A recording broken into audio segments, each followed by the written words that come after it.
Hi guys, thanks for clicking the video. Today we are going to go over Module 1, Lesson 6. So the last few days we've been focusing on division. We were looking at finding the unknown when it represented the size of the group, and we found the unknown for the number of groups. So today our objective, or what I want you to be able to do by the end of our lesson, is to interpret the unknown in division using the array model. So arrays we should be familiar with because we talked about those with multiplication.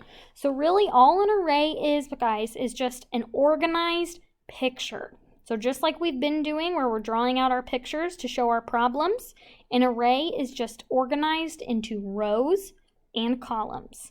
We'll talk about that a little bit more as we go.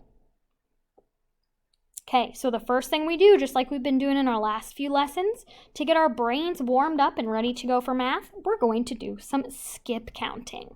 Okay, so we're going to first skip count by 2s, up to 20, then back, and then by 3s, up to 30 and back.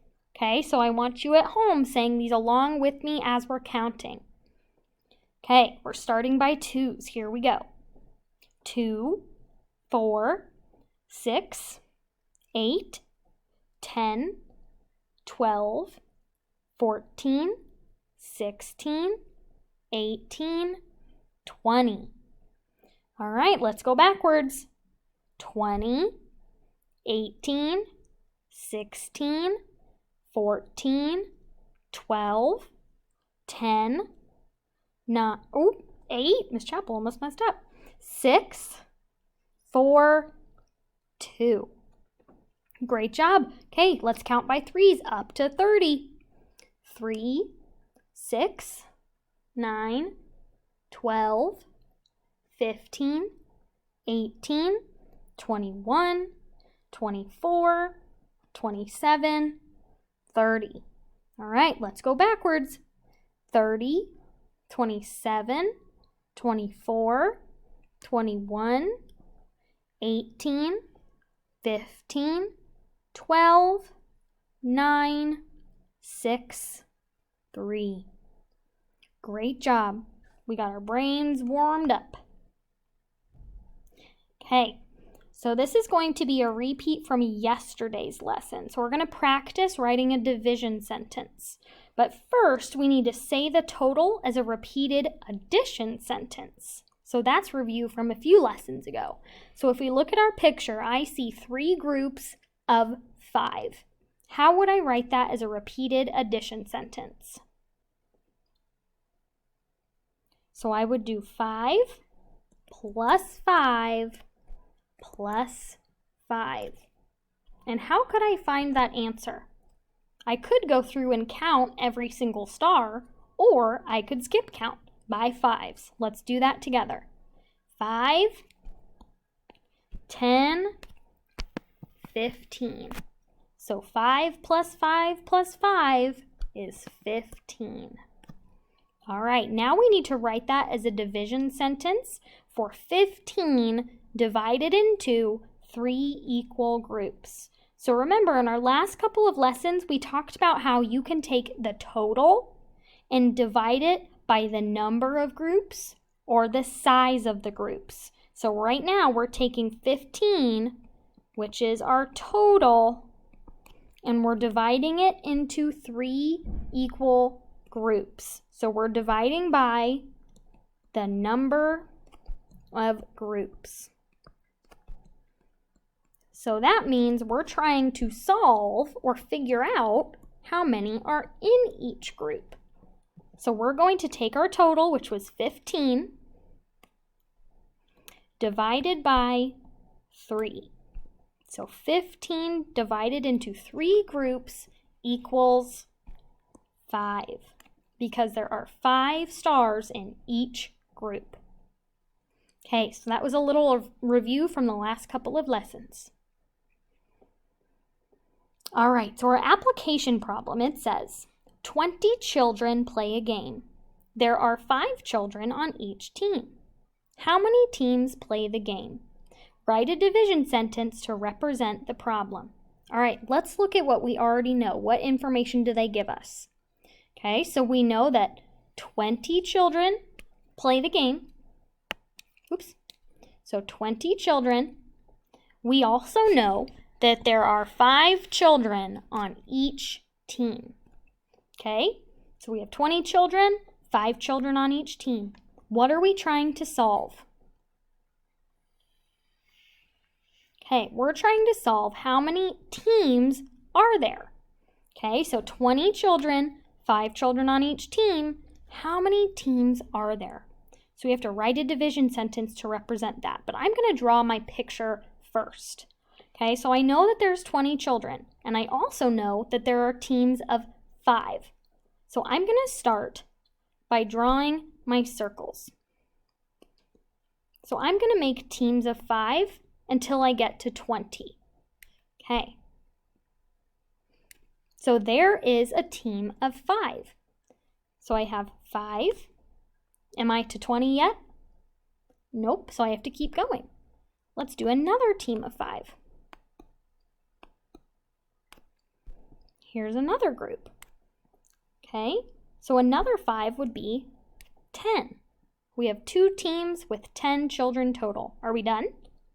Nope, we have to keep going, so let's add another team. Another team of 5. If we add another 5 to 10, we'd have 15. Still not done. Let's do another team of 5. Okay, so if I add 5 to 15, I would get 20. So we're done. All right, now let's look at what we just did. So we knew that we started with 20 children, which is how many we have total. And we also knew that there were 5 children on each team. So that's why I put 5 in each group. What do we still not know? The number of groups or the number of teams. Well, how many groups did we make of 5? 1, 2, 3, 4 groups of 5 or 4 teams of 5. So how would we write that as a division problem? Well, we know that we start with our total. Okay, and let's think, how did we divide these? Did we start with the size of the group or the number of groups? We started with the size of the groups because we knew there were 5 in each group. So then we were trying to solve for the number of groups, which we found out was 4. So the problem is 20 divided by 5 equals 4. So we took the total divided by the size of groups equals number of groups.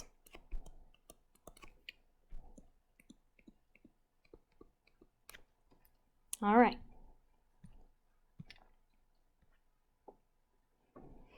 Okay, so now let's look at it. So we just took what we drew, and now it's put in an array model. So this is what I was talking about earlier with the array model. So it's just an organized way to draw our picture. So earlier we did all the circles and the dots. Okay, but this way is just an easier way, an organized way of looking at our problem. Okay, so let's look at our array. The total number of children and total number of dots. Okay, so how could we find out how many dots we have here? What if we looked at our rows? Instead of putting circles around our groups, let's separate our rows because remember, rows go side to side. So how many rows do I have? 1 row, 2, 3, 4. Wasn't that how many teams there were for the game? So there were 4 teams. How many children were on each team? 5. How many circles do we have in each row? 5. Okay, so we have 5, 10, 15, 20. So this picture right here is showing the same thing as this picture.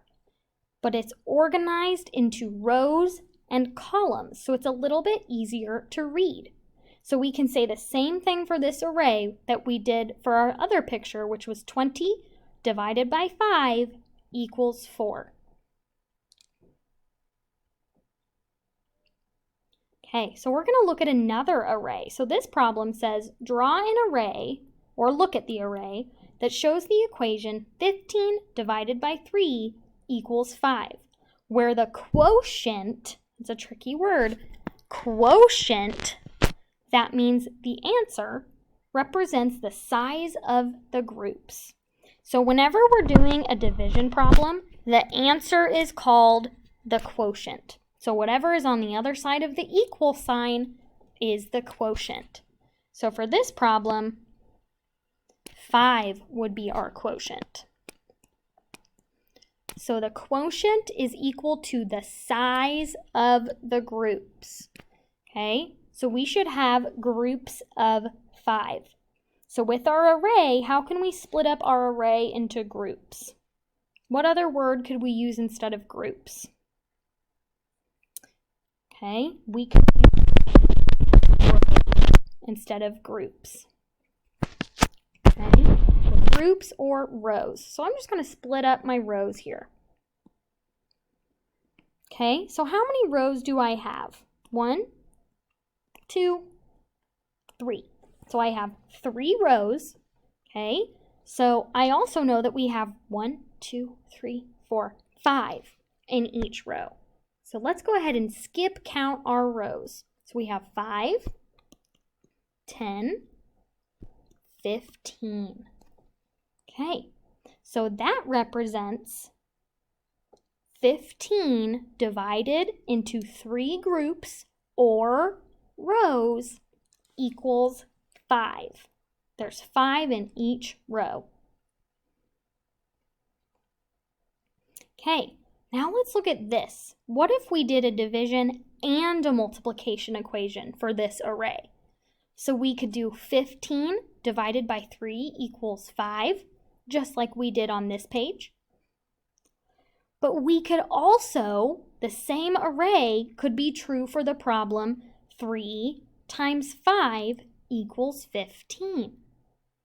So it's the same thing. So we're taking 15, which was our total number, divided into 3 rows equals 5 in each row. Or in multiplication, we could say 3 times 5, or 3 groups, 3 rows of 5 equals 15.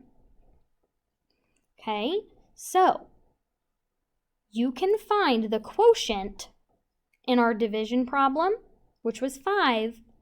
It's not at the end of the multiplication problem, it's in the middle. Okay, but both of these problems can be shown in that array. Okay, so what I want us to do next is we're going to look at this problem here. So it says blank times 3 equals 24. So we're going to skip count to find the number of 3's it takes to get to 24. Okay, so the first thing I'm going to do is I'm going to have to pause just because I can only record 15 minutes at a time, but I want to finish our lesson. So I'm going to go ahead and stop this video so I don't run out of time, and then I'm going to start recording a second video. So I will have given you directions on where to find video part 2. So this is the end of part 1, but you need to make sure you're checking for part 2.